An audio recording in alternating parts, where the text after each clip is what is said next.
everyone, it's Shop from Scrap Secrets and welcome back to my channel. Today's video is part of the monthly challenge that I do with Marie from Marie's Vermont Creations. This month we were challenged to do a Christmas card in non-traditional Christmas colors. So we're going to be using some Honeybee Stamps products. This is the Holly Jolly background stamp set. I don't believe I've used this before. It is a little bit smaller than a 6x6 background, so I have a piece of 6x6 navy colored cardstock.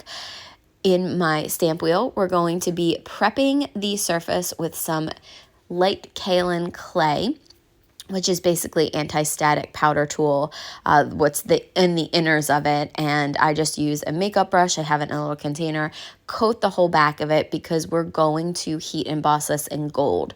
For some reason, gold and navy it was a combination that I did last year and I just loved it, and I was like, let me just do that for this one because that's not a traditional color palette you think of when you think of Christmas, with the traditional reds and greens, and even the teals and pinks are becoming more popular.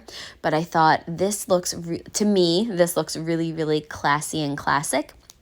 So I decided to go with that color combination.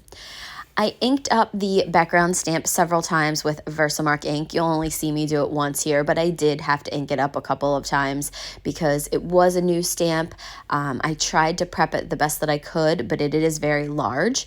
And when you get some good quality photopolymer stamps, you do have to condition them for them to stamp really well. One of the things you can do is do what I did and is put Versamark down. Now, if you didn't want to heat emboss, you could put the Versamark down first and then put ink over top of it, and that would help the ink kind of stick to your stamp. You can rub your hand over top of the back to try to get rid of any film, or I've seen people even use erasers. Sometimes you just have to stamp it multiple times, so a stamp positioning tool is super helpful. So once that was done and got to a place where it looked like all the words were very covered, I'm going to take some gold embossing powder from Recollections. Again, this is super old. Dump it all over the back of it, pour the excess back into the bottle, and then we're going to take the heat tool and heat up the powder so that it melts, and I love watching that. And I tried to, hopefully you can see this, especially when I'm moving from the top to the bottom and not the bottom to the top. But you can see where the powder is very dull and then it becomes that shine. That's how you know that it's heat embossed. So I heat my heat gun off to the side for a couple of seconds, and then I bring it to the paper to try to help with warping. I also turn the paper over and go ahead and heat from the back because this is a very large image or lots of words that we are heat embossing. So bringing it over the back also helps it uncurl, so it heats it the other way. So now I'm bringing out the coordinating stamp and die set for this, and there's my Santa that I love oh so much. We are going to be stamping that down, but then cutting it out, but leaving a little bit of an image or a border on the left-hand side because it's actually going to wrap around the bottom. So this is going to be a multi-flap card, and you'll see what I mean when I get there. So I'm going to do the exact same thing, prep my paper, go ahead and stamp it down with Versamark, and put the embossing powder over top of it. And while you're watching that, I wanted to tell you guys a couple things real quick. I apologize that this is out a day late. I was out in California for the entire week. I did the video, and then just unfortunately with everything with Lucy, and I just hadn't had a chance to do the voiceover, and it was crazy at work. I'm hoping that I'll be able to tell you guys by next week what is going on and what also happened while I was out in California. I just don't want to jinx anything yet, so hopefully I'll be able to tell you that. So I apologize that this is up a day late from Marie's, but I will link Marie's channel in the video description below. But I also want to tell you, more importantly, that Marie and I have picked our 25 themes for our 25 Days of Christmas series, the Countdown to Christmas series. Super excited about it. It is 25 different themes, techniques, topics. from last year, so we tried not to repeat anything, and I don't think we do have any repeats, so it's just pretty amazing. So between last year's and this year's, you have by the end you'll have 50 techniques that were not really overlapping. It might be an extension of a technique, or it might be taking the technique in a different way and thinking about a product in a different way, but she and I have some really great ideas, and I can't wait to start. I believe that starts at the end of September, so it's going to be coming up so quickly. I do have to get started on that because, with work and everything, it's probably going to be crazy around here. So wanted to say that I'm sorry for having my video up late, but I took the red eye home last night. I got home at 7 o'clock this morning. I took a nap, and now it's 1:30, and I am trying to do the voiceover the best that I can to get this video up by 2 o'clock, so I'll only be 24 hours late.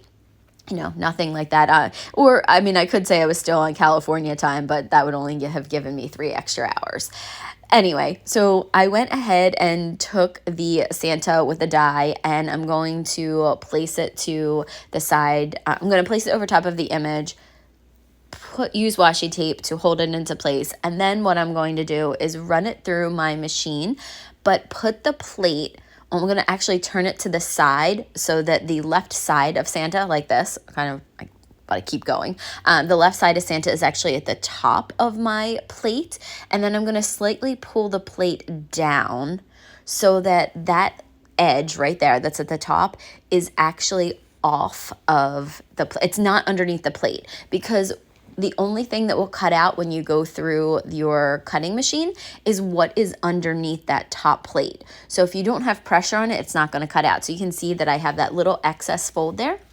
I'm going to go ahead and snip it off on either side, so it kind of makes, so now the image is free, and we are going to create a score mark, because that's going to be the hinge that's going to go onto the back of the sentiments, because I wanted you to be able to read all of the sentiments. I loved it. I've seen it where people have stamped the Santa down, and then they've stamped the words all around it, which I do love that. I love the way that looks, but I also wanted it to be a little bit interactive, because you guys know I love fun folds and interactive cards, so I wanted to make it a little bit different.